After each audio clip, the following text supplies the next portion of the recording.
country where the rivers run wide, folks started asking what they're trying to hide. And behind closed doors and whispered halls, see a few big players thought they'd fool us all. But somebody lit a light in the dark, started connecting every missing mark, and the truth came knocking loud and hard. See, it shook the foundation of that house of cards. It's Beaufort County's house of cards. Pull one thread and it all falls apart, and we're raising the bar, shining a light wherever the secrets are. No more smoke screens, no more facades. The people are watching from near and far, and truth and transparency are our guard. We're tearing down that house of cards.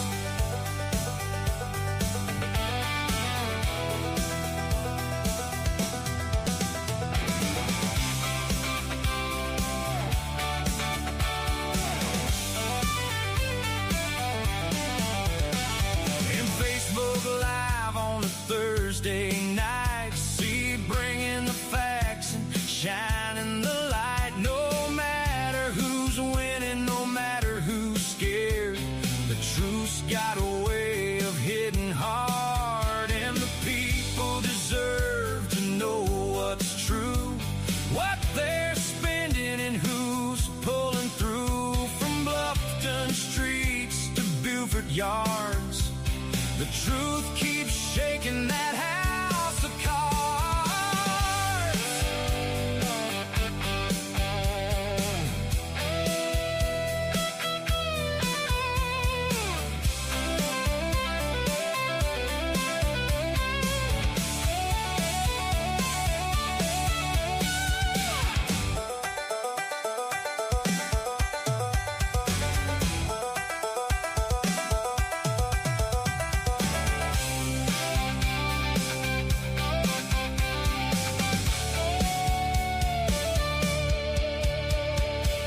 It's Beaufort County's house of cards, where the truth cuts through like a shooting star. And Facebook, YouTube, and Big Patriot Radio, taking the story where the people go. Truth and transparency are our regard. No one's too big, no matter who you are. And freedom survives when citizens guard against every house of cards. So tune in every Thursday night, we'll keep shining the light, and truth keeps standing tall as every house of cards can fall.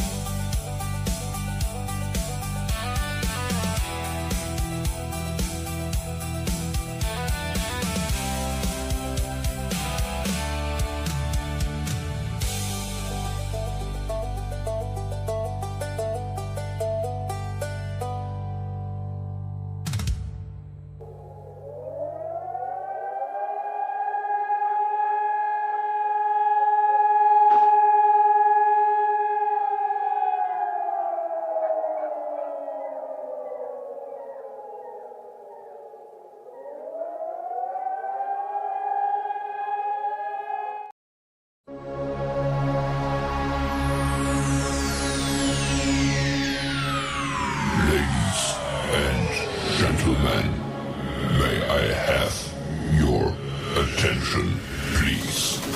The show starts in 10, 9, 8, 7, 6, 5, 4, 3, 2, 1, go. You're listening to the House of Cards on Facebook, YouTube, and BigPatriotRadio.com. All licenses for music and content have been purchased by and are for the express use of the Big Patriot Radio Networks. All information, opinions, and topics are for entertainment purposes and do not expressly represent the opinions of the show's host and or producer. Sit back, relax, and enjoy.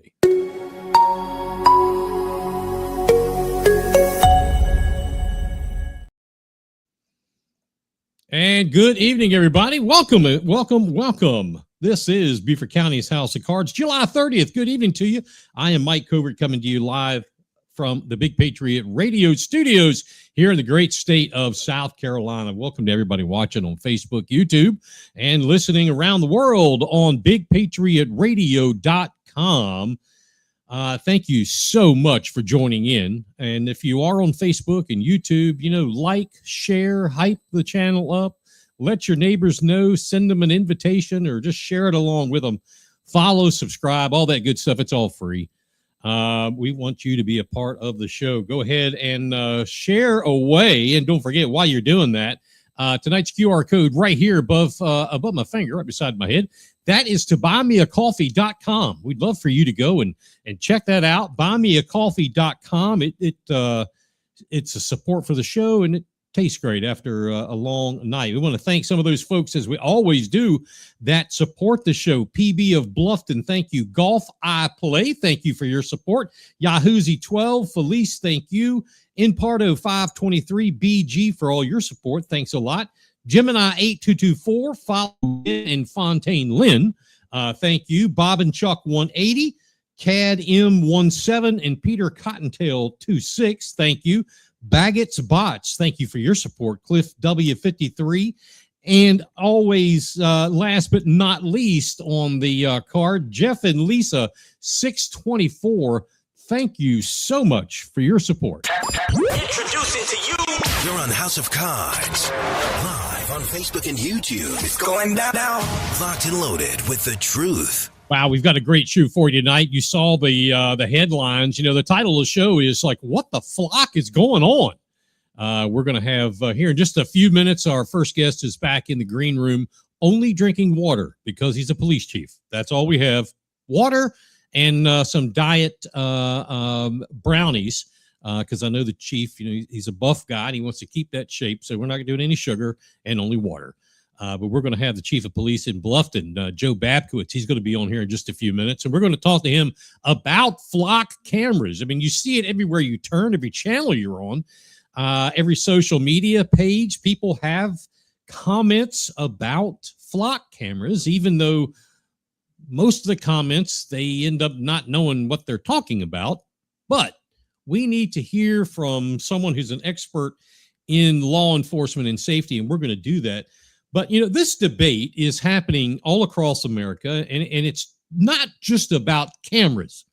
Oh, and don't forget, after we talk to the chief of police, we're going to have former governor and current South Carolina or U.S. Senate candidate for South Carolina, Mark Sanford, is going to be on here live, too. Anyway, the cameras, this debate, it's about freedom, it's about privacy, public safety, and how much power. Some people will say, how much power do you give the government?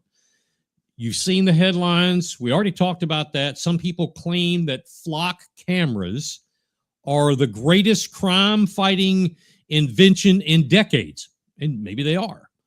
Others call them the beginning of a surveillance state. Maybe it is. The truth is more complicated, I believe, and this is just my belief, than either side really wants to admit. First, let's establish, and this is Mike Covert's opinion only. We'll hear the real deal here in a second. Let's establish what a flock camera really is, what it actually is. A flock camera is what they call a LPR, an automated license plate reader, commonly called APLR or ALPR or just LPR. I guess it depends where you are. It photographs vehicles traveling on public roads, records the license plate numbers, the date, time, location, and direction of travel. It also identifies characteristics like the vehicle's make, model, color, and I would assume, safe to say, visible features. By design, the company, Flock, says that the system does not use facial recognition. I've seen some people say that it takes your picture. They say that it does not use facial recognition or identify drivers or passengers.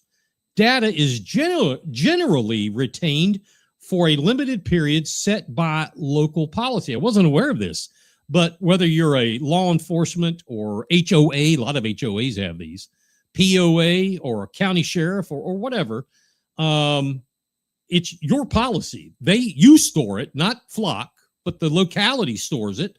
And it's usually often around 30 days, and access, from what I'm learning, is intended to be logged and restricted. That's going to bring up the question a little bit later about audits. Now let's talk about why law enforcement likes them. Police departments across America have used these cameras to locate kidnapped children. They've recovered stolen vehicles. They've identified suspects in murders, robberies, burglaries, and hit-and-run accidents. There's no question these cameras have solved crimes that otherwise might have gone unsolved. I don't know anybody that wants to debate that fact. And that is a fact. But here's the question every American should ask. What happens when technology designed to catch criminals begins collecting information on everyone else? Because these cameras don't know who the criminal is. They photograph every vehicle, every family going to church, every mother taking her kids to school, every business owner heading to work, every political activist, every citizen attending a town council meeting, everyone. And that's where the debate begins. And I get it. Supporters argue that there's no reasonable expectation of privacy on a public roadway because your license plate is already visible to everyone. Makes sense. Courts have generally upheld the use of license plate readers, the evidence from LPRs, under many circumstances, from at least what I've been able to dig up. Critics, however, are going to respond that while one observation on a public street may not invade privacy, creating a searchable history of where people travel over time can reveal an extraordinary amount about their lives. Privacy advocates warn about what they call, quote, mission creep, end quote. Mission creep is where technology introduced for serious crimes gradually expands into rather broader uses beyond its original purpose. Now, history teaches us something very important here. Government surveillance almost never expands all at once. It grows one small step at a time. Each step seems reasonable. And again, these things that I'm saying, these little points, I don't know that a lot of people are going to argue with it. It's just common sense. Each expansion sounds temporary. Each new use is justified by public safety. Then one day citizens wake up, so this is what they believe, and realize government knows far more about them than they ever intended.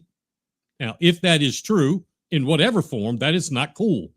We don't live in that kind of society. That doesn't mean Flock cameras, however, are evil. It also doesn't mean they're harmless. A lot of this is going to depend on the user, not the camera.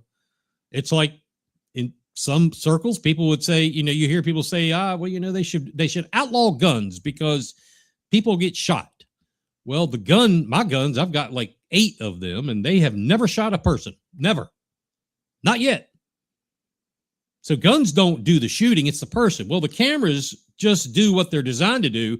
Now, who's in charge of that? Now, that's a good point. Both statements saying those cameras are evil or they're not harmless would probably be considered dishonest if you said that. Again, the real issue isn't the camera. The real issue is the accountability. Who has access? Who approves searches? How long is the information stored? Can it be shared with other agencies? Can it be used for purposes never approved by the public? Can elected officials audit every search? These are bona fide questions, I think. Can citizens see report of misuse? all of these things matter.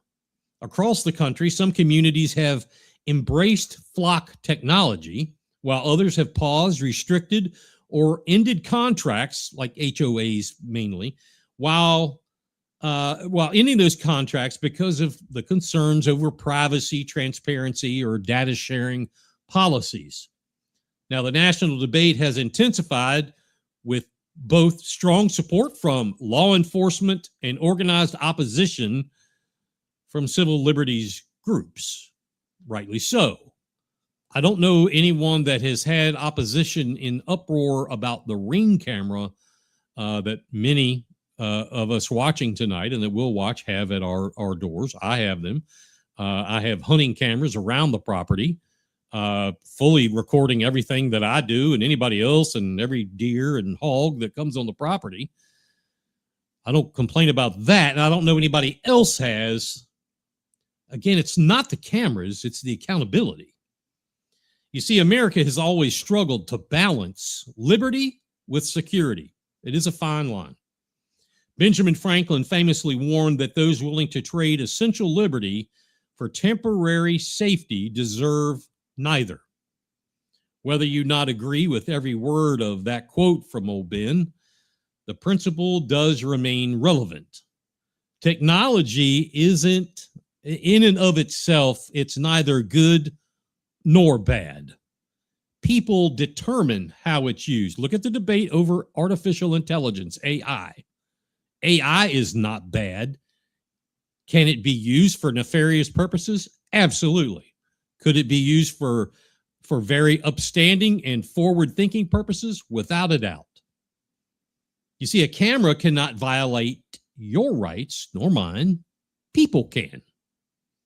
A database cannot abuse power. People can. The challenge before every community isn't deciding whether cameras are good or bad.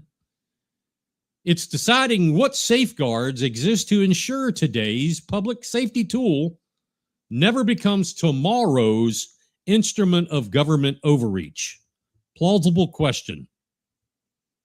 The debate deserves facts instead of fear. One thing I hate about the national social media scene or national television scene and the pundits on networks, like YouTube and whatever, when they start talking about fear mongering over, let's just say for this example, the flock cameras.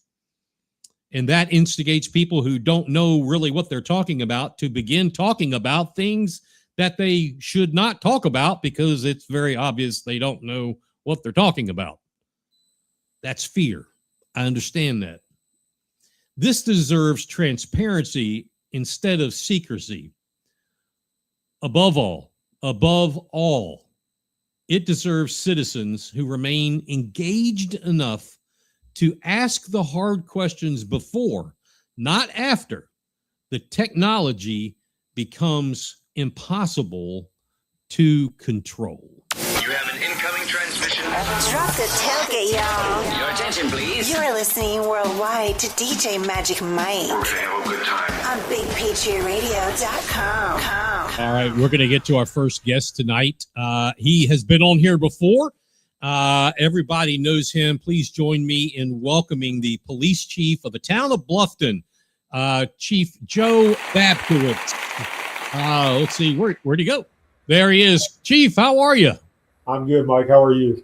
If I was doing any better, my name would be Joe Babkiewicz. That's how I'm doing. Thank you, sir. I know you're a busy man. You've been, I don't know how you do what you do.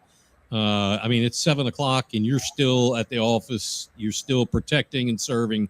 So thank you. We want to thank you and all of your officers, fine women and men that are out there wearing that badge, protecting us day and night. I don't know how much you got to catch of my opening about what the flock is going on. And again, those were my opinions from doing some, hurried research over the last couple of weeks or so. And I appreciate you coming on here tonight, willing to talk about the flock cameras. Let me just turn it over to you before I have some questions that I want to ask. Tell me about the town of Bluffton and the flock cameras. that we have here. And anything you want to add to what I was talking about? Yeah, absolutely. And thank you, Mike, for having me on the show. And I appreciate the opportunity to come on the show and talk about our flock cameras and how we're utilizing them. I think to begin with, it is a national discussion that is sweeping the nation right now. This past week, I went to a reaccreditation process for our department out in Omaha. And I had the opportunity to meet and sit down with several chiefs from across the country, ranging from California to Texas to Maine. And we're all experiencing the same questions from our community. And I will tell you that you hit the nail on the head when you said it comes down to oversight, and it comes down to the usage of our officers and how they're utilizing this data and this information to prevent crime or solve crime for law enforcement purposes, or for locating somebody who may be having maybe lost or having some type of mental health issue. So these cameras are a tool that we use. We have significant oversight, and I'm proud to say that we are one of the only organizations of all the police chiefs that I spoke with that actually have a civilian oversight who does a quarterly audit of our flock cameras every quarter. All other agencies I talked to, their own agencies are doing the audit, and I wanted something a little bit more. I wanted people in our community looking at our data and notifying me if they notice any discrepancies. And so we do have a Law Enforcement Citizens Advisory Committee, which composes of 7 people from the community. And I present to them every quarter, they review it, and then they notify me if they see any issues. Now, I want to make sure everybody understands that, right? Because I didn't notice that when I was doing some of my research. And you're right. The agencies that have, their own internal, it's like the hen guarding the hen house or whatever. You have a citizen-led, and you said it was 7 people. Is that appointed by town council, or people that apply, or just appointed by you? How does that happen? Yes, it's usually appointed by council, but anybody can submit for it. Every year they have openings that people can submit, and then it's voted on by council, and then they are selected to be part of the committee. But it's citizens within the town of Bluffton. So, am I correct in saying that the footage, I guess is the right way to call it, the footage is held by the police department of the town of Bluffton? Is that correct? Yes, we retain the footage for 30 days. The state requirement is actually 90 days, but we put it at 30 days. But when it comes to actually searching, we can look up past 30 days and show who searched what. We don't have the data to those plates that were searched, say, 2 months ago, but we have the information of what officer searched what car and at what time and for what purpose. And that's what we present to our Law Enforcement Citizen Advisory Committee. So how do you handle this, like in the day-to-day? And I don't want to get down in the weeds, but I mean, let's say, you've got 3 shifts and it's Bob, Mary, and Tim. Is there one person on each shift that is responsible, for monitoring the flock cameras, I guess? Or is there a hit, or is it like Shot Spotter that will send out an alarm if there's a trigger? Yeah, so we don't have somebody sitting by the cameras 24/7. Essentially what flock cameras do is, if a stolen car or somebody who is wanted in NCIC and the vehicles associated with them, it'll send an alert to our officers, whether it be onto their cell phones, to their computers, and it'll tell us what camera that vehicle currently went through. After it takes that snapshot, we have no idea where that vehicle went. It's not constant surveillance. It just takes a snapshot and it goes through. Our officers go in the area, look for that vehicle, and if they locate it, we've created policy that a mere hit on a flock camera does not justify them stopping the vehicle. So what that means is, if they locate, say it's a stolen vehicle, they locate the stolen vehicle, they have to call it into dispatch and verify that the vehicle is still stolen in NCIC before they stop that vehicle. Because we know that there's been errors with flock in the past. You see that there's few and far between, but there are some errors and some mishits. And so we always want a second confirmation before that vehicle is stopped. So does Flock or the Flock Safety Group or whatever they're called, do they have access to, the data that your cameras record? I spoke with Flock last week, and they said that they do not access our. It's a cloud designated just for us. The only people that have access to our cameras are those that we share with, and we do share with municipalities up and down North Carolina and Georgia, because we know that crime does not recognize borders, and so sharing that information has been useful. For example, about 6 months ago, Fort Wentworth had a shooting. And the individual shot multiple people, and they immediately put that vehicle that he was associated with into NCIC. The person actually came through Bluffton, and we immediately were able to locate the vehicle and stop it. And we were able to arrest the individual and get the weapon used out of the vehicle before he came into our town. Wow. Yeah, and that doesn't, it's a shame that kind of stuff. If it did get a media hit, I didn't catch it, but that kind of stuff should be celebrated, I guess, in a kind of a weird way that, hey, the system worked, and this criminal and their choice of weapon is now off the street. What about security of the footage? How does that work? So each officer, they have to log in on their own. Before they even are allowed to use Flock, they have to go through training process. And once they complete, I think it's 3 different courses, they're allowed to access Flock. Every time they log in, it records when they log in. Every time they do a search, it records what time. But when they do a search of any type of vehicle, they have to put in the case number, and then they have to put a reason for that search. And that is what our law enforcement advisory committee looks at as far as security purposes. That's what they look at. As far as Flock goes and the information that is obtained, they are CJIS compliant, which is Criminal Justice Information System. And that is a very egregious thing to be a part of. We are as well. And they have to show that their system cannot be hacked, that our system cannot be hacked in order to be CJIS compliant. And the accreditation that say that word 10 times fast, the ACLEA, is that the right? Is that what it's called? ACLEA? It's CALEA. It's CLEA. Okay. Is part of that, having, proving that, hey, we've got the security for this Flock system. It's not just, Buford T. Pusser and his sidekick.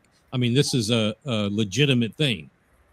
Yeah, so what CALEA is they establish best practice policies for the entire nation, and that's through case law, that is through other agencies and experiences, and we went back for reaccreditation. We have a specific policy for the use of ALPRs, and they're actually complementary to us because we have a citizen oversight committee and most agencies don't.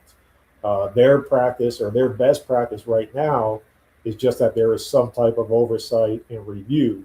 With our ideas, they may be considering adding a civilian oversight committee to that. So we're pretty proud of that. Yeah. We went through the accreditation process, and through the good work of our staff and our officers here, we've had, for the first time ever, we had absolutely zero discrepancies with our policies and the work that our officers do. Do any of the other agencies in the county, other municipalities, or the county itself, does anybody else have citizen oversight? Not that I'm aware of, Mike. I just know that this is something that we've had implemented for a while, but it wasn't until we started considering going to Flock cameras that we wanted oversight and policy in place before we even proposed it to the mayor and council to answer some of the questions that they had. And so we had this in place before we got our first Flock camera even uploaded and on the road, was policy and oversight. Okay. I've got a group of questions. I talked to different people in the community, and some of these seem rather basic, but I guess they're actually very important. And I'd like to run some of these by you. One is, why does license plate recognition even matter? Because officers can't be everywhere at once.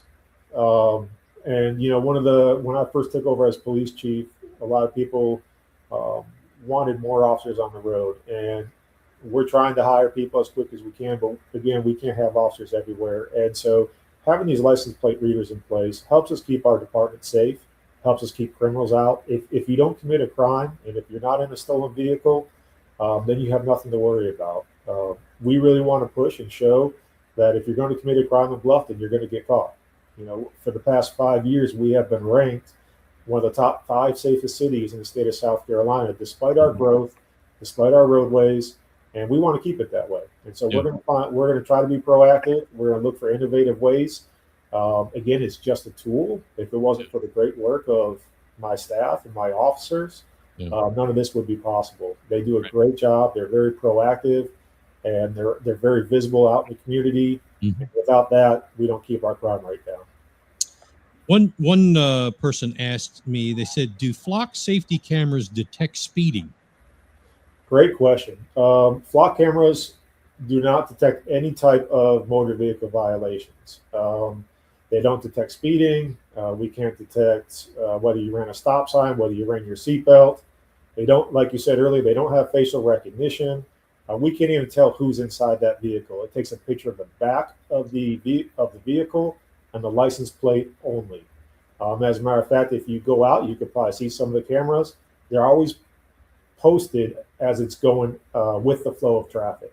So in other words, we want to catch the back of the camera or the back of the vehicle as it passes by. One of the questions that I got, I had to read it twice and I thought about it, and it's actually pretty interesting. The question was, how does flock safety, and I guess that means the entire flock safety program, protect citizen privacy? I found that interesting because a lot of people think that it invades privacy, but how does it protect citizen privacy?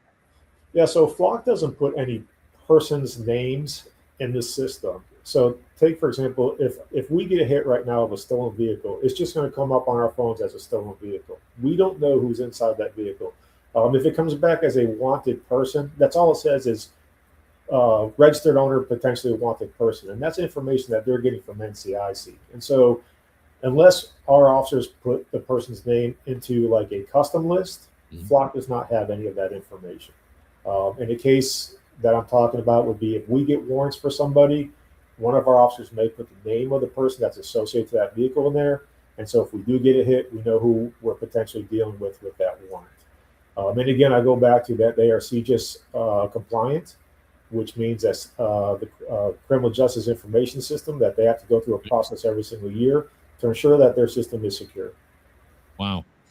You mentioned something about the list.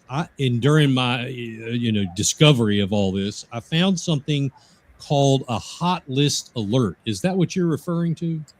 Yes. What our officers can do is we can customize our own lists. And so if we get a warrant, let's say somebody was involved in an armed robbery, and we get a warrant for somebody, we know what vehicle they're driving, we can actually put that information in. And so if they drive through one of our cameras, it'll send an alert to our staff.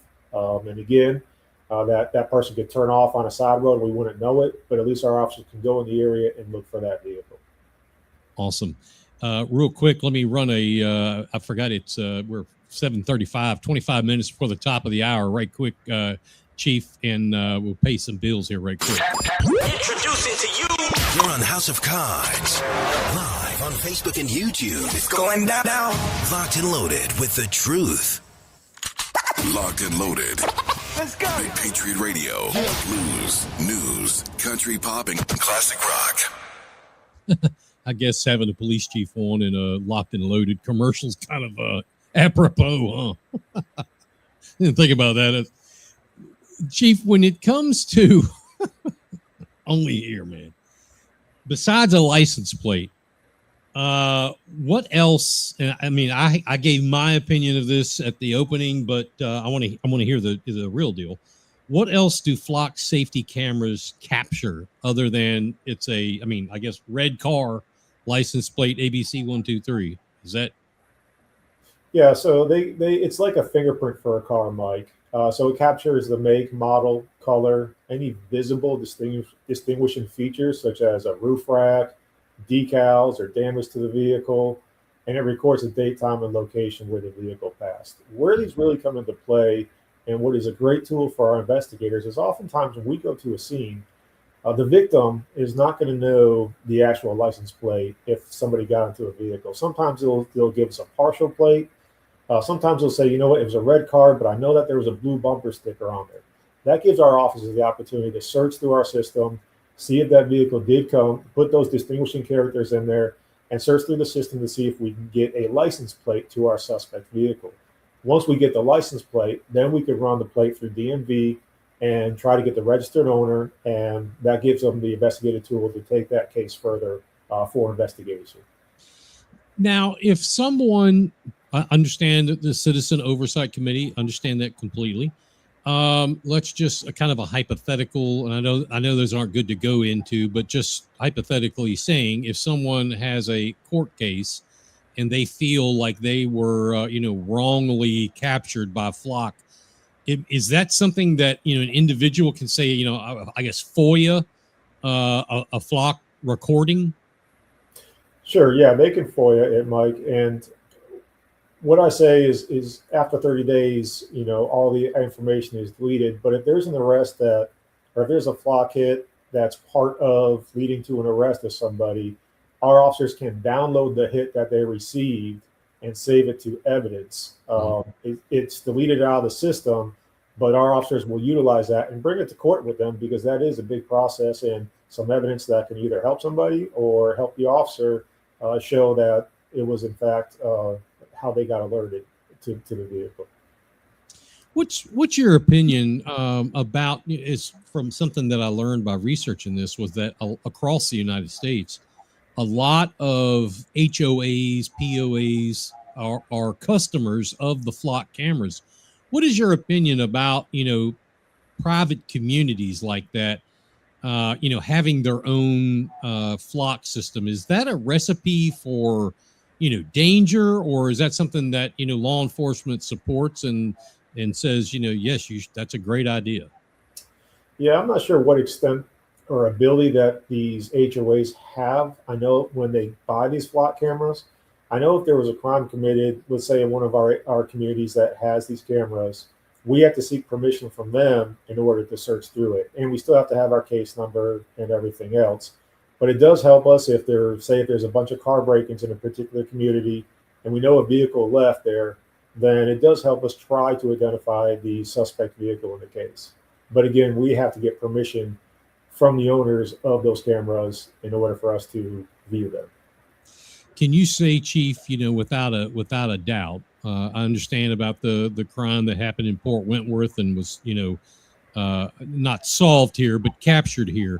Can you say, over the last, I don't know how many years we've had these, but, if it's a year, crime has dropped X percent, or we've gotten more people off the roads, off the streets because of Flock? Is there any data that you've looked at and can say without a doubt, hey, here's the proof? Yes, sir, absolutely. Both our property crime and our violent crime has dropped over the past year. With the Flock cameras, we've made 37 arrests over the past year.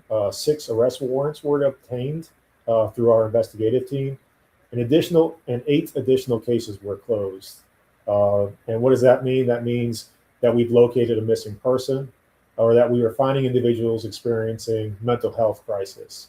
I can go back to 2 weeks ago. We had somebody who was missing from mental health crisis. The family told us what vehicle that they drove in, and we were able to find the vehicle and what direction they were headed. We saturated the area. We were able to find the individual and get him some help before he did anything that would have hurt himself or others. On top of that, we seized over $35,000 in stolen property. We recovered 5 stolen vehicles over the past year. On top of that, we see our Part 1 crimes going down. Like I said, just in motor vehicle thefts alone, Mike, we've gone from, hold on, let me look this up here. Motor vehicle thefts in comparison from last year to this year. Last year we had 19 motor vehicle thefts at this point in time, and this year we only have 4. Wow. Significant decrease. Last year for larcenies and thefts, we had 133. This year we're down to 84. For robberies, we had 6 last year. We're down to 1. So I do see a decrease in crime, and I do think that part of it is this tool. But also, I cannot negate in talking about the good job that our officers are doing each and every day. Yeah. I don't know how many we have in the town of Bluffton, and it's really neither here nor there, I guess. I mean, I don't care. But do we need more? And are they expensive? I would imagine this technology is pretty steep. Do you need more of them, or do we have the major intersections covered? Yeah, so when I first proposed this, we proposed it in three phases. The first phase was part of the strategic planning for the town, and that was budgeted by the town. The second and third phase was actually budgeted and was paid for through a grant that we had received. They are expensive. The first phase was just for all the entrances and exits into town. And the second and third phase was to cover some of our major intersections and our roadways through town as well. And so if somebody commits a crime and they want to leave town, we'll know what direction they headed. Wow, that's awesome. Kind of not changing the subject, but along the same subject, but a little bit different. Talking about Savannah and Port Wentworth, and I know, 5, 10, 15 years ago, I looking at that, you could almost see the influx, especially of drugs, coming from, through Savannah, if you will, into Bluffton. Is that problem getting any better, or are you still seeing, with the work of the sheriff's department and also Hardyville and Jasper County, is that equal to or getting worse? You mean as far as crime going across borders? Well, drugs, specifically drugs coming up from Savannah or further points south. Yeah, we're still seeing that, Mike, and I know the sheriff's office has a drug narcotics task force, and we're doing everything we can to try to minimize that. I do think that having technology, we also created this past year, we created what we call a strategic action and focused enforcement team, where they utilize data and they have a heavy presence of traffic enforcement in specific areas. They've made several narcotics arrests from that. And to kind of give you an idea, this year alone, this date compared to last year, this year we have 166 narcotic arrests so far. This time last year we had 114. And so we're pushing it.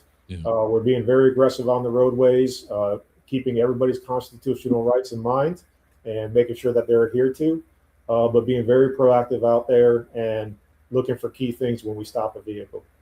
Now, on 170, we're coming through Levy in Jasper County, where it comes across, I guess that's the New River, the swamp, into Beaufort County. Is that the town of Bluffton right there? As soon as you cross over the bridge, it becomes a town of Bluffton jurisdiction. Yes, okay. I don't know that that's a flock camera. I just know there's like camera looking things there on the bridge. I would think that would be, I've always heard to catch a criminal, you got to think like a criminal. Well, if I'm leaving Savannah, I'm probably going to go the back roads. And that seems like that would be a key place to, to see who's coming into the county. Is that, if you can elaborate, is that a instrumental juncture, if you will, or checkpoint that is monitored heavily? That absolutely is. And you're right, Mike. If somebody commits a crime and they're looking to leave the town of Bluffton or go down to Savannah or Hardyville, that's one of the main corridors that they take. And so sure enough, we do have cameras in those locations to detect who's coming in, but also who's leaving. Gotcha. One of the things, Chief, that we do here at this show and the station and all, and my wife and I, is we're really involved in and passionate about, trying to eliminate as much trafficking, child trafficking, especially human trafficking, sex trafficking. You name it, the whole trafficking thing I don't know how you say that, are flock cameras something that could be really critical in, stepping on the toes of those people doing the trafficking? I think that flock cameras can help in crime prevention in every way. Um, the only way that I see that it would be helpful, though, is if somebody who is associated with the vehicle has been entered in NCIC as wanted for child trafficking, and if they come into our area, then we'd be able to know that they were here. Chief, I appreciate you coming on. I think, in trying to look at this from a level head, I almost, because I hear the argument on television, they bring up Ring doorbells and all that kind of stuff. And I even brought it up. I honestly believe that if you wanted to go through and really see what I or any of my neighbors do all day long, you could probably see more from my our Ring cameras than you would ever catch in a 2-second click on a flock camera. Does that make sense? That makes absolute sense, Mike. Those are more surveillance than the flock cameras.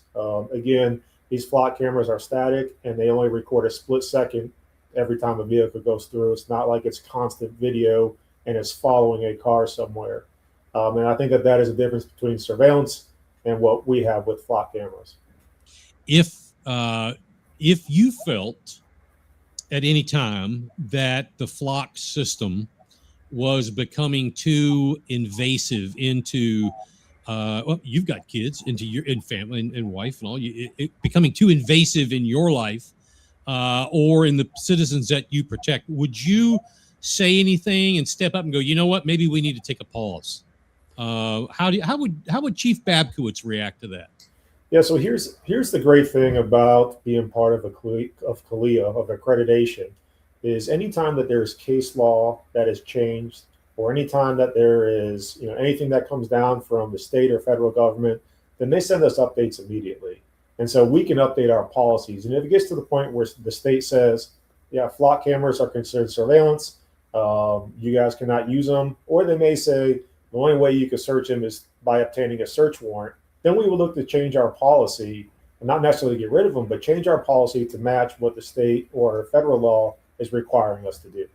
But if you felt that it was becoming a surveillance object, would you oppose that continuing? That would be a conversation that I have with the mayor and council, and I would certainly seek their input on it. And if they say if we're in agreement, then that would be something we would look into. Understood. And just I know somebody's going to ask, the mayor and town council, do they have any wishes in surveilling all of the residents of the town? No, they have no wishes of that. They just want to keep this community safe and have everybody enjoy their liberties that they have. Absolutely. Like I said, I know somebody's going to ask that, someone to get out of the way. Chief, I know you're a busy man. I greatly appreciate you coming on here. Any last thing you'd like to add? No, just thank you for having me. This is a national discussion, and I just wanted to come on the show and just kind of inform people of how we use them and the oversight that we have to hopefully put some people at ease. I understand people are still going to be a little nervous about them, but rest assured that if we have any officers that utilize this for anything other than law enforcement purposes, they will be held accountable, just like we see all over the news now. Fantastic. Chief, you're always welcome here. Joe Babkiewicz, Chief of the Bluffton Police Department, ladies and gentlemen. Thank you. All right. It is 10 minutes before the top of the hour. You have an incoming transmission. Drop the tailgate, y'all. Your attention, please. You're listening worldwide to DJ Magic Mike To have a good time. on BigPatriotRadio.com. All right. And again, it is 10 minutes before the top of the hour. We're going to be having former Governor Mark Sanford come on here in just a few minutes. I was surprised none of you had any comments for the chief. I'd love to hear from you. If you feel better, worse, or unchanged after that interview, would love to hear your thoughts about flock cameras and the reason that they're there, what they're there for. Do you feel that it's an invasion of your privacy? I honestly look at it like, the Ring doorbell. While that is good, don't get me wrong, if I wanted to say what is the most invasive to my personal liberty, I guess it is the Ring doorbell and the hunting cameras that are around the property. That not the flock camera. And I don't even know where one is near me. I guess they're at the bridge. I don't know. All right. We told you, excuse me, last week about the super PAC issue from the recent primaries and the group Alliance for a Balanced Low Country. I think that's, or Alliance for a Low Country Balance, whatever they're called. And they had finally filed their documents. $96,000 was raised, and they spent just like $400 shy of that. I wanted to bring that story back to you because now we know that another group is involved. They've got more filings. So now we know that Parthenon Strategies, Parthenon, like in Greece, Parthenon Strategies is who was paid by this super PAC, the Alliance for Low Country Balance, excuse me, for marketing, advertising, emails, political text messages, etc. So we are getting closer to knowing just who this was and what was their end game.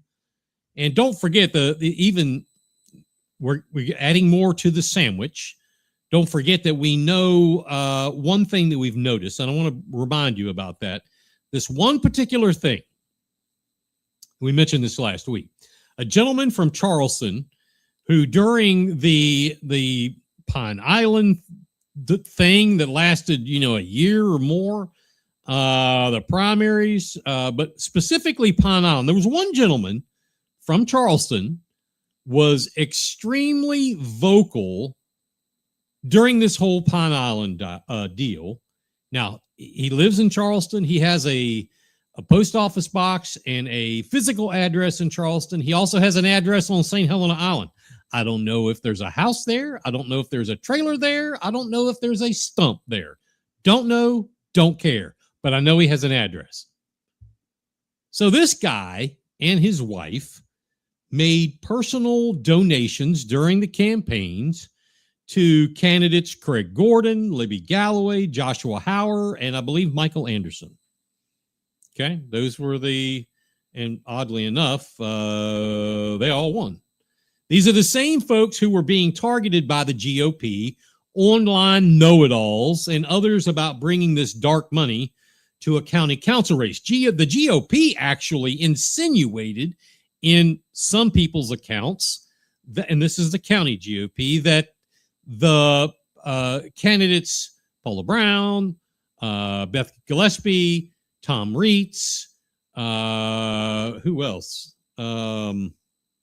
Thomas Grogowski, I think that's all, were, and the lady who ran against Howard, were in on this in some fashion. They had that little innuendo, little insinuating guilt, if you will,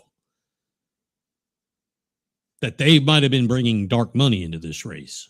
Well, what also makes it interesting about this gentleman from Charleston is that his home address in Charleston is, quote unquote, right around the corner from the listed address of this super PAC. Coinky dink? Maybe. A little too ironic? Possibly. Right around the corner, like whoop, right there, right around the corner. So what does that mean? Where are you going, Mike? First, absolutely important, we are in no way, shape, or form accusing anyone of anything. Not at all. There are still things we need to discover and find, and looking at these reports, that's how we do that. They have to supply some information. They obviously know exactly what they're doing. I can smell it a mile away. However, first reported right here on the House of Cards, and if our results we are finding come true, and every single week it's like a little more true and a little truer, this is a perfectly designed effort of what's known as either Cunningham's law or backwards law. I had somebody contact me after the show last week and was like, where did you come up with that? And I said, well, look it up. Look it up. It's right there. Cunningham's law states that the best way to get to a right answer on the internet is to not ask a question. It's to post the wrong answer. Interesting. If you think about it, just think about that. The other is this backwards law, which I made the point months ago, and I'll make it again. The other one is a persuasion tactic, where you advocate for the opposite of what you actually desire, relying on psychological reactance. Think about that. Advocate for persuasion tactic, where you advocate for the opposite of what you really want, relying on psychological reactance. In other words, you draw a punch, I'm going to move. That's a react. That's a woo. Okay. Meaning people rebel and choose your real goal just to feel in control and resist being told what to do. If you think about that statement right there, we as humans, we do that every single day. As parents, we do that every single day. That's a part of life. To get what you want, do the reverse. Well, that's reverse psychology. Abso-freaking-lutely it is. Rely on psychological reactance by advocate for the opposite of what you want. Case in point, this is rather juvenile, but one of my grandkids, getting him to eat, I would say, don't you eat that sausage. Don't you eat that watermelon. Don't you do that. He eat it away. It's kind of funny now. It's kind of funny. Don't eat that toast. Don't eat that apple. Boom. It's gone. Backwards law, reverse psychology. So is it perfectly balanced to get this result? Possibly. Yeah, absolutely. That's a doer. That's a doer. The county GOP and those that think they know what they're talking about actually should feel quite embarrassed if this is all held true, because they all got played. They all got played. All right. It is 2 minutes before the top of the hour. We should be seeing Governor Mark Sanford here come on right quick. Hang tight. This is Beaufort County's House of Cards. Bringing you the best selection of hits for your listening pleasure. Yeah, so let's get into it. BigPatriotRadio.com. All right, hang tight. We're going to, I need to change gears here. Bear with me just a second. All right. I need to check a headline here right quick. Big news coming out of the Middle East. Apparently, the United States is back unleashing fury on the IRGC. And we're trying to get some more information. Apparently, you know, there's been a problem in Morocco. Inside the territory of the country of Morocco, there is a part of Spain. I think it's pronounced Quetta. It's like inside of Morocco, right on the coast. There's, you go from Morocco into Spain and back into Morocco. Apparently, there's been a mass migration. I'm assuming from Morocco into Quetta. I'm assuming. I don't know. We're still trying to find that out. If anybody knows, wants to send me that. Like I said, we're still trying to find that information.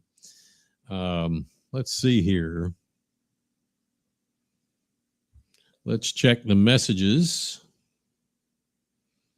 Hang tight for us.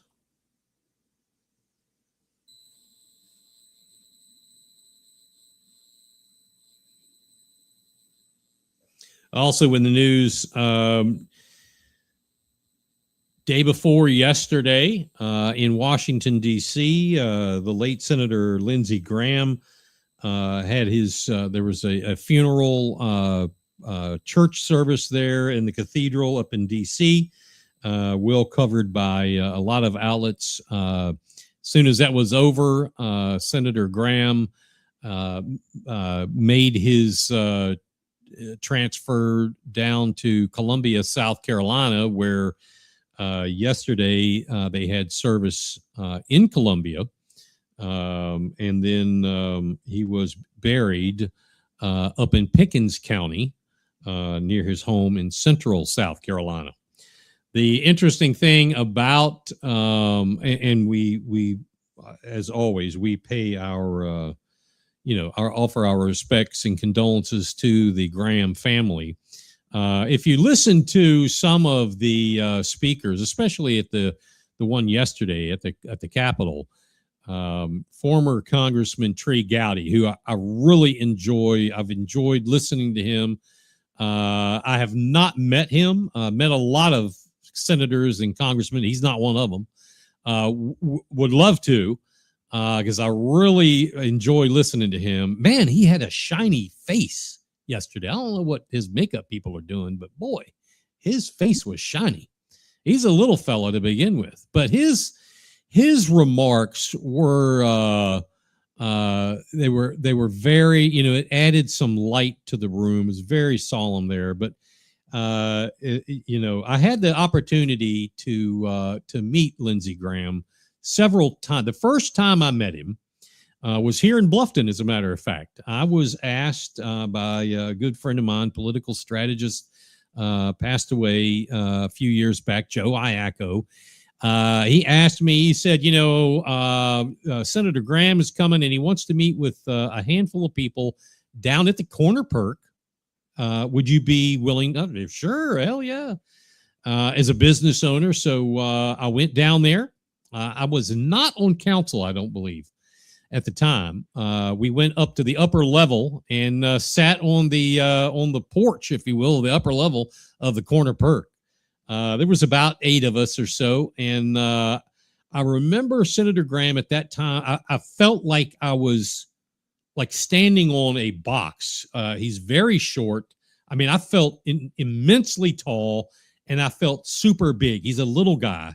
His hands were teeny weeny, powerful man, but a very diminutive little fella. And we had a couple of jokes about, my God, who's this bald monster coming towards me? And it was kind of funny. I've had the chance since then. I got to meet him in D.C. 3 different times while I was on county council. Interesting person. When we met him in Bluffton, he was contemplating running for president and wanted to get information from us if we were interested in being a part of that. And life goes on. But anyway, the unfortunate, untimely death of Lindsey Graham has sparked a interesting time in South Carolina.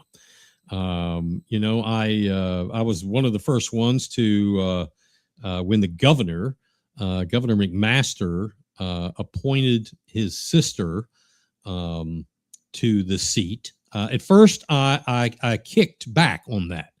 I just felt that was wrong. Then, I understand there is some continuance doing the work of her brother. I get it. I understand. So I went with it. Since then, and we're going to bring on our next guest here in a second.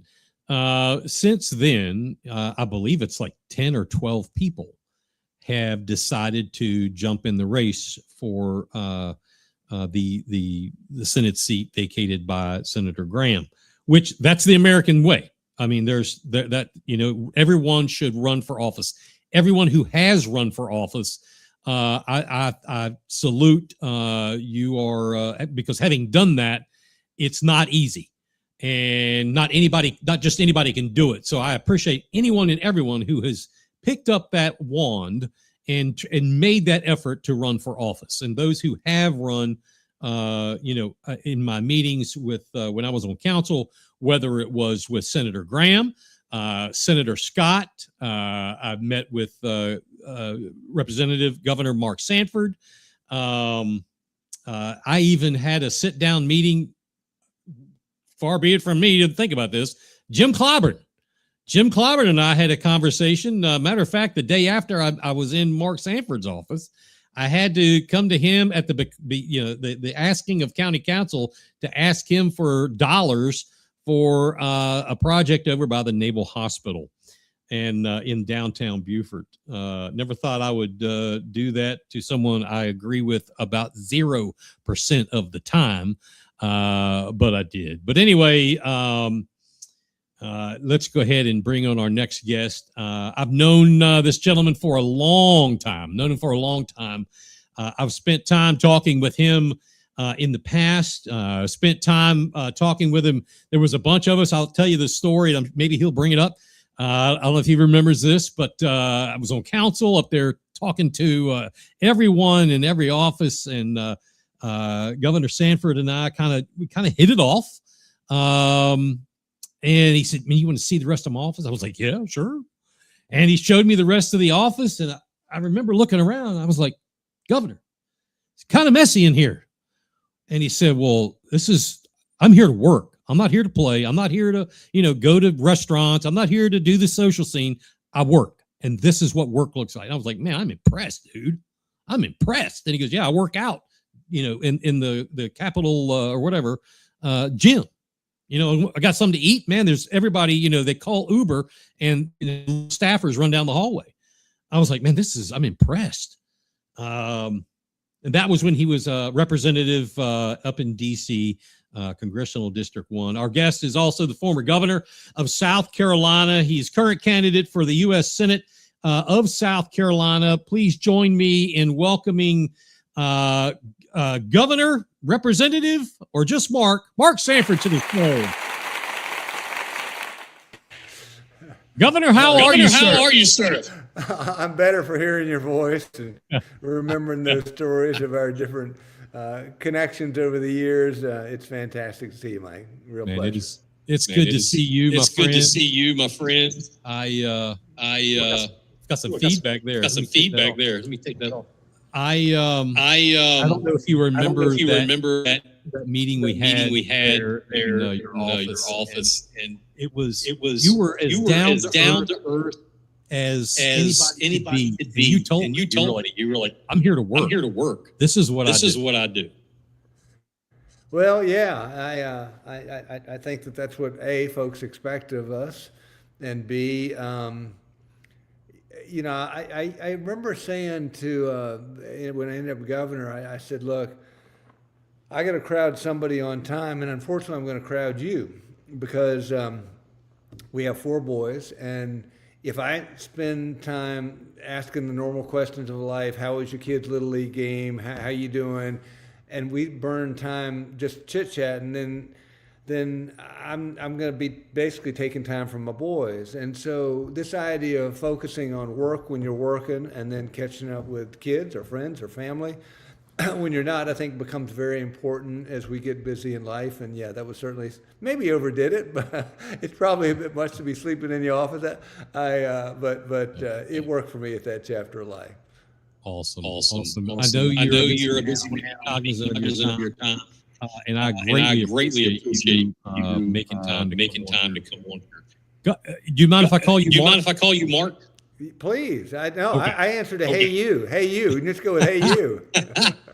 Mark, you and I share something in common. And at the very top of that list is the razor's edge of the financial cliff that we are at. It's not looming. We're at it. Please tell us how Mark Sanford, as Senator from South Carolina, can address this issue moving forward. I think the first answer to your question is past is prologue in life. And so, during the 8 years that I was governor, we held the line on government spending as no governor before or since has ever done, period. That's a pretty big accomplishment over a 50 or 100-year track record. And so, it's squeaky wheels that get grease in politics, as we both know. And so was there a lot of consternation, fussing and fighting occasionally at times in that? A little arm wrestling? Yeah. But that's what it takes. And so, I ended up carrying 2 pigs into the State House and holding a press conference and saying, you guys are putting pork barrel spending over a constitutional requirement of balanced budget. Right. But again, that give and take is the process of politics. But you need a very strong advocate for one's pocketbook or wallet, as the case might be. And too often people get comfortable in D.C., and they don't want to stir the pot. And they're like, okay, well, I'll just leave that one alone. That's what leadership wants, or that's what this group wants. And yet, to your point, we are at a financial tipping point, the likes of which we've never seen in the history of our civilization. So we got to these kinds of debt levels as a percentage of the economy once in our history. And that was as we were fighting the Germans and the Japanese for our very survival as a republic. But since then, nothing. Now we are at that same number in peacetime. And what's scary is if you look at the built-in spending that is in our equation that wasn't there then, it gets really horrifying. I mean, you look at, Social Security trust funds supposed to go bankrupt in 5 years. Medicare trust funds supposed to go bankrupt in 6 years. And we're not even having a conversation about that as we add $1 trillion of debt to the national debt over just the next 100 days. Right. And so no civilization across the pages of time has ever been able to outrun math. And again, to your point, we're in a la-la land on the spending and the debt and the deficit thing and not talking about it. And it has and this is where I think it's different, because a lot of time, as you've done and I've done over the years, we're kind of yelling into the wind, and people weren't that focused on it. But now I think that they are, because there's an affordability crisis that's coming with it. I mean, if you have a government that has the kind of debt that we have, and then concurrently you have,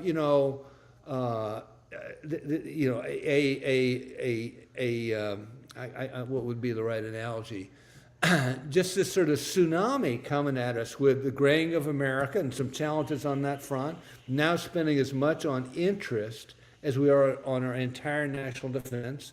Again, the things we talked about, it becomes a math trap. And so the part that's different now is that people feel it. So you have a government that's going out spending money it doesn't have, and then printing money that's not there. And what's that do to the value of every dollar we have? It diminishes those dollars. So people are finding it harder to sustain their chunk or their chapter of the American dream.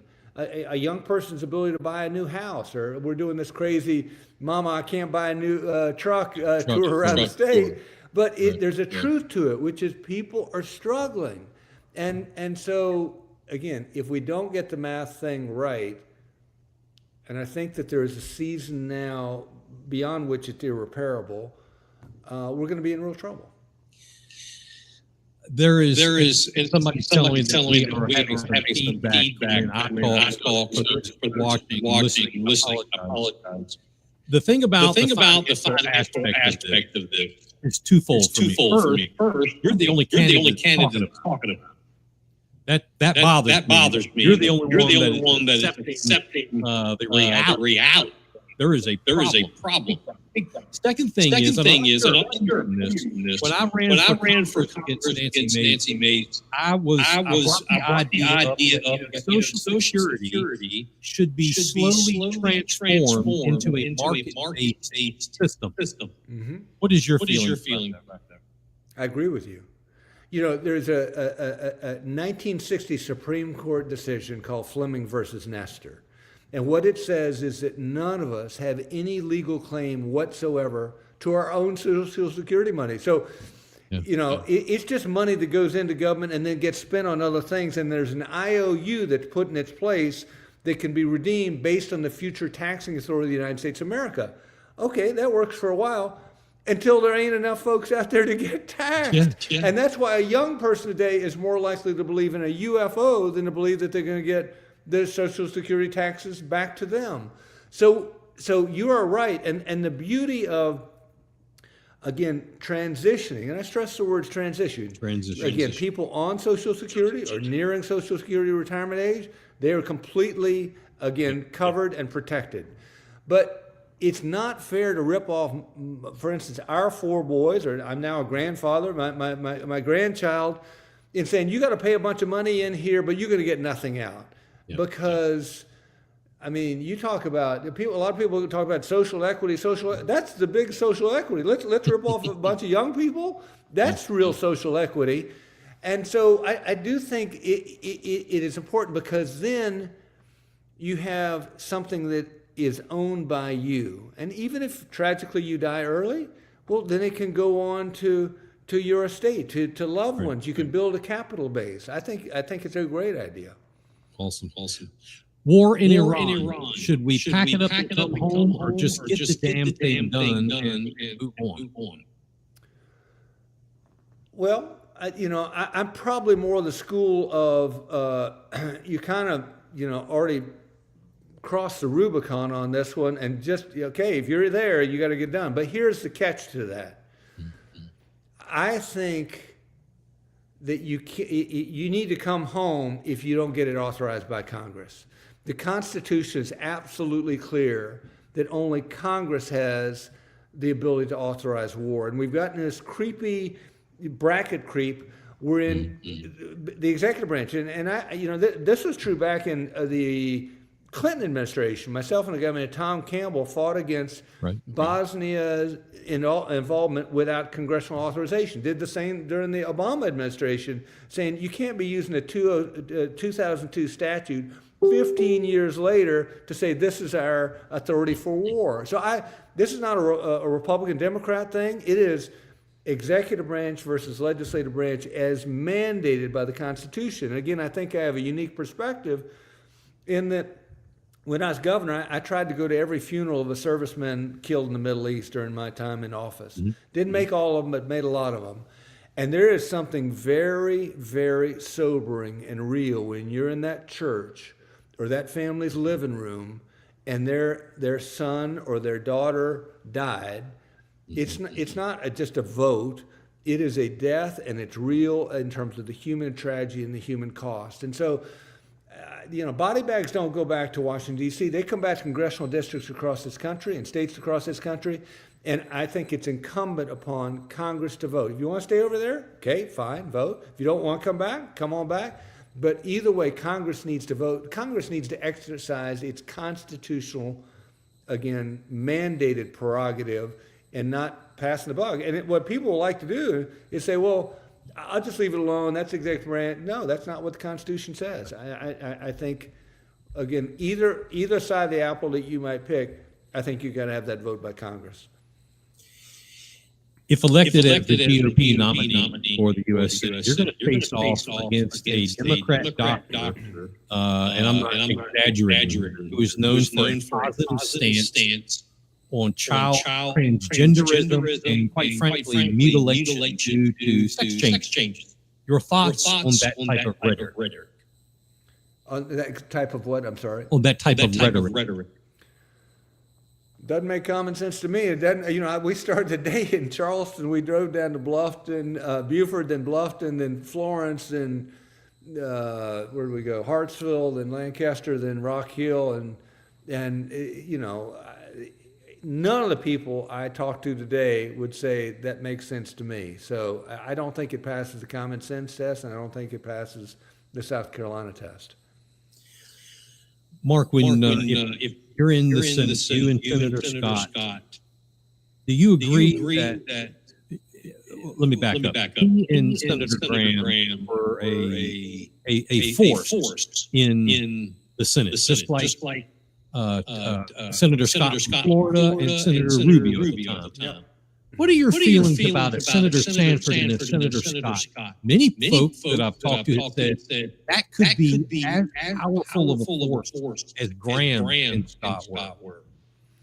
Well, whoever follows Lindsey has mighty shoes to fill. We disagreed on some policy things, but in terms of caring about South Carolina, he positively did.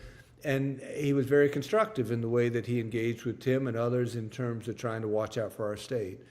And so I would say, Tim and I have known each other a long time. I actually tried to appoint him as treasurer of the state when I was governor. The General Assembly didn't want me to do that, so we didn't get to do that.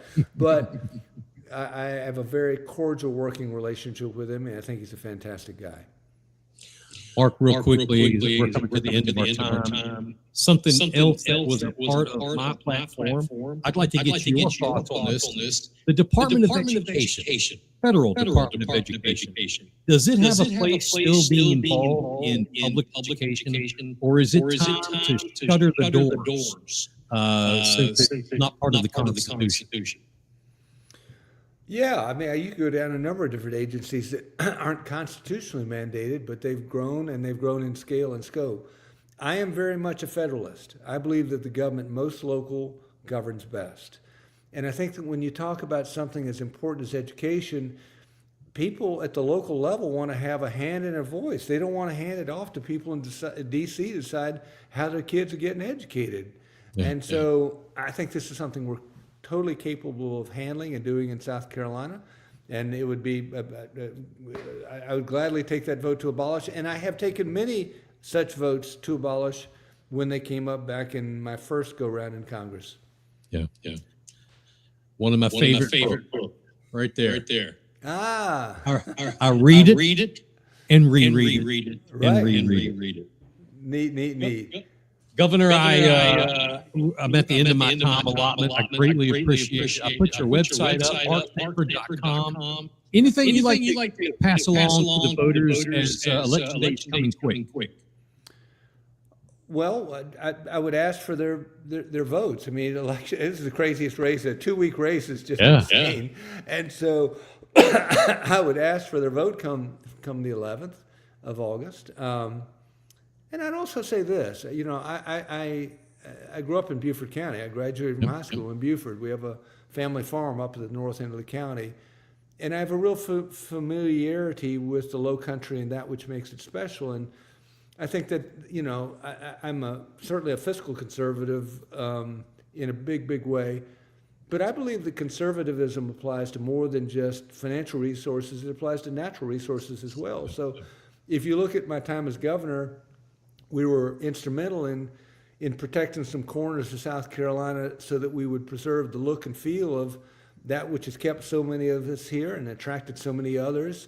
And I would say I just ask people as well to look at our record on land conservation and the conservation bank, those kinds of things, and what we were able to do. We actually preserved about 250,000 acres of land during the governorship, which at that time was a record in terms of protecting corners of the state that make our state special.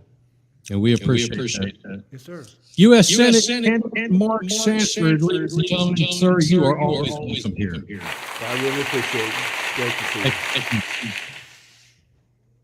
All right, it is 8:23, top of or bottom half of the hour. Incoming transmission. Drop the tailgate, y'all. Your attention, please. You're listening worldwide to DJ Magic Mike We're gonna have a good time. on BigPatriotRadio.com. Well, there we have the boss. She's chiming in. You have my vote.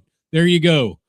Governor, you just you picked up one vote at least tonight. So it was worth the time. I'm sure many more. But there's his website.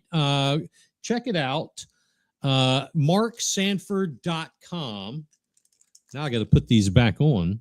But check out his website, marksanford.com.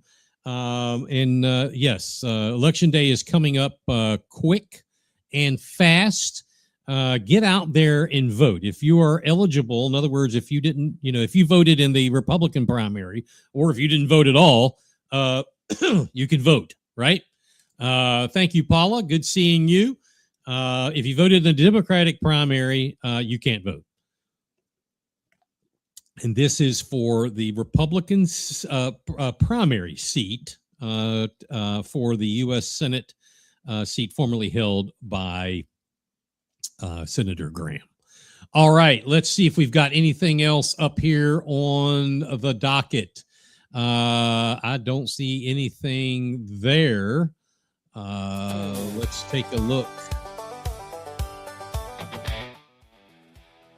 Nope, I'm not seeing anything. All right, that's going to do it for this week. I do want to thank Chief Joseph Babkiewicz, Bluffton Township Police Department for coming on. As always, we appreciate the job you do. Want to thank the governor and Senate candidate Mark Sanford for coming on and giving us just a few minutes of his time. Go to marksanford.com. You want to get behind him, I would say let's go. Okay, that's going to do it for this week. We're going to be back next week, right here on Thursday night. Facebook, YouTube, simulcasting on BigPatriotRadio.com. Before we go, take out your smartphone and take a picture right there. That QR code that'll take you to buymeacoffee.com. That's buymeacoffee.com. Through that QR code right there, we greatly appreciate it. Please don't forget, like the show, share the show. If you're on YouTube, be sure to subscribe to the channel. It's totally free.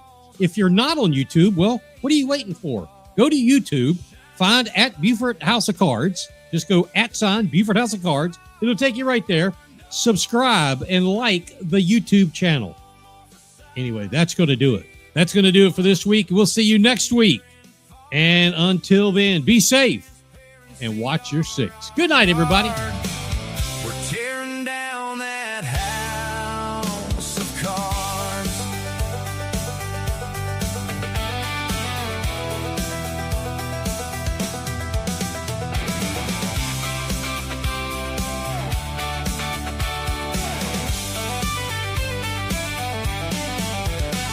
And Facebook Live on a Thursday night. See, bringing the facts and shining the light. No matter who's winning, no matter who's scared, the truth's got a way of hitting hard, and the people deserve to know what's true, what they're spending and who's pulling through. From Bluffton streets to Beaufort yards, the truth keeps shaking that house of cards.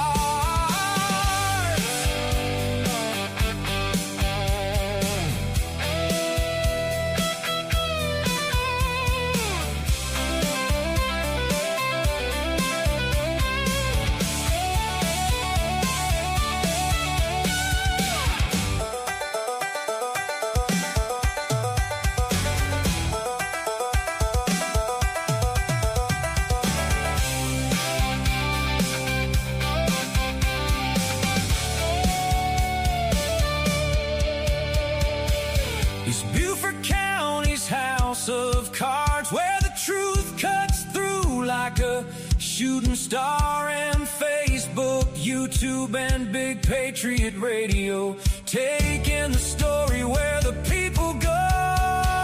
Truth and transparency are our regard. No one's too big, no matter who you are. And freedom survives when citizens guard against every house of cards. So tune in every Thursday night. We'll keep shining the light, and truth keeps standing tall as every house of cards can fall.